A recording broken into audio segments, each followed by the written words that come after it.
Pada hari ini kita akan menjelaskan materi tentang teks laporan hasil observasi. Materi yang pertama, kita akan mengkaji tentang pengertian dari teks laporan hasil observasi. Teks laporan hasil observasi yaitu teks yang memberikan suatu informasi secara umum tentang sesuatu berdasarkan fakta dari hasil pengamatan secara langsung. Informasi itu biasa meliputi tentang objek keadaan alam, keadaan lingkungan, hewan, tumbuhan, sosial, sebuah peristiwa, kesenian, dan kebudayaan. Adapun teks hasil observasi itu bersifat informatif, komunikatif, dan objektif. Hal itu berarti isi teks laporan hasil observasi tersebut harus memberikan sebuah informasi yang mudah dipahami oleh pembaca. Setiap informasi yang didapat juga harus disajikan atau ditulis secara objektif dan sesuai fakta yang sebenarnya, tidak dibuat-buat atau tidak menurut opini sang penulis, serta dibuktikan kebenarannya. Itulah gambaran atau pengertian dari teks hasil observasi secara umum.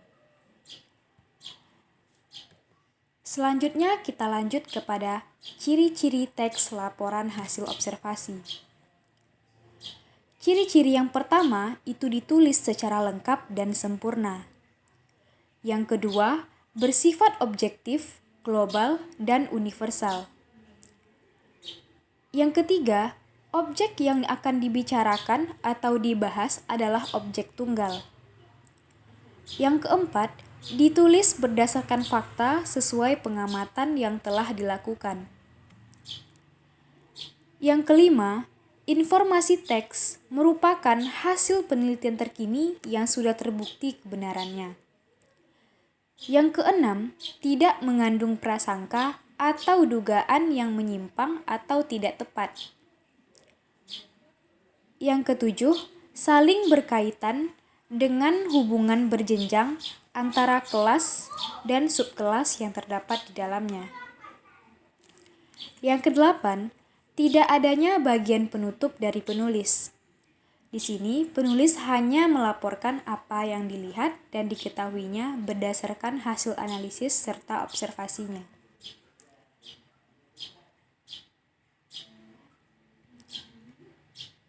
Selanjutnya, kita masuk kepada tujuan dari teks hasil observasi. Tujuan dari teks hasil observasi terdapat beberapa poin. Yang pertama, teks hasil observasi bertujuan untuk melakukan penelitian. Yang kedua, bertujuan untuk memberikan informasi terbaru. Yang ketiga, untuk mengatasi suatu persoalan. Yang keempat, untuk menemukan teknik atau cara terbaru. Yang kelima, untuk mengambil keputusan yang lebih efektif. Yang keenam, untuk melakukan pengawasan dan perbaikan. Selanjutnya, kita masuk ke poin fungsi teks laporan hasil observasi. Teks laporan observasi ini memiliki fungsi atau manfaat bagi diri sendiri maupun orang lain. Antara lain, fungsinya adalah yang pertama, sebagai bahan penelitian. Yang kedua, sebagai sumber yang dapat dipercaya. Yang ketiga, sebagai laporan tugas dan kegiatan pengamatan. Yang keempat, sebagai dokumentasi. Yang kelima, sebagai ilmu pengetahuan. Yang keenam, untuk menjelaskan dasar penyusunan kebijaksanaan, keputusan, dan atau pemecahan masalah dalam pengamatan. Selanjutnya, kita masuk kepada poin struktur teks laporan hasil observasi. Teks laporan hasil observasi secara umum memiliki 3 struktur diantaranya. Yang pertama, pernyataan umum, yaitu terdapat pembukaan, berisi pembukaan, atau informasi secara umum, hal yang akan disampaikan.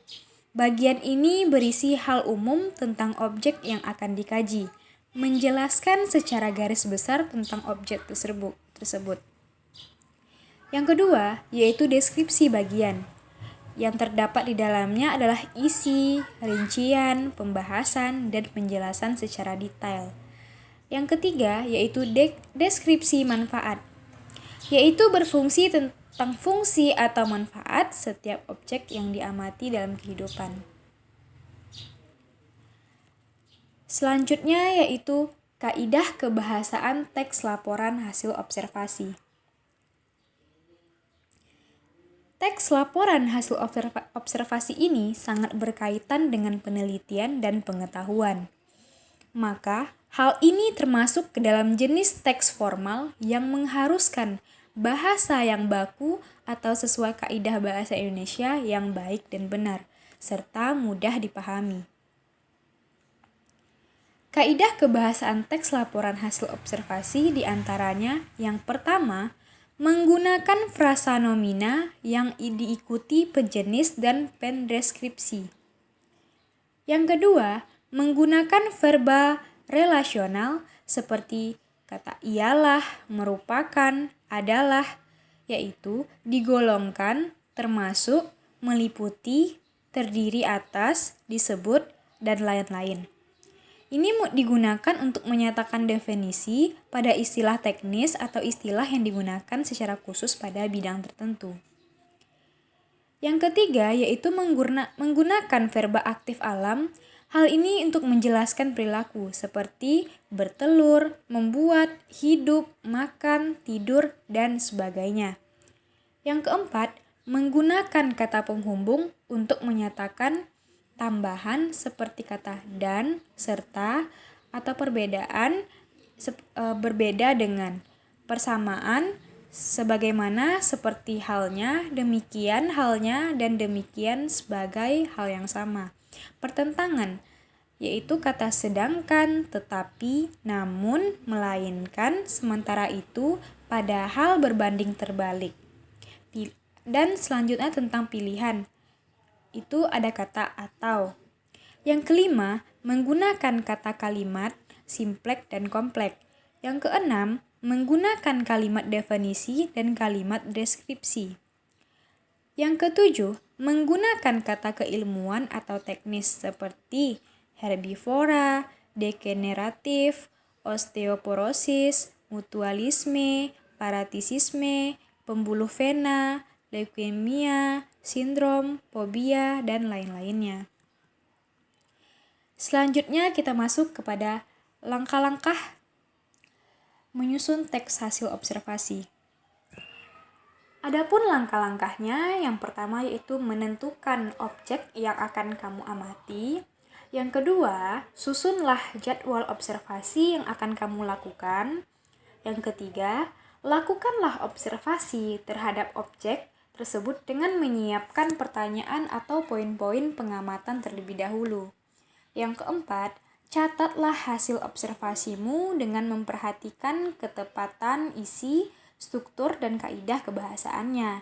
Bila memungkinkan, ambil foto dan videokan observasimu.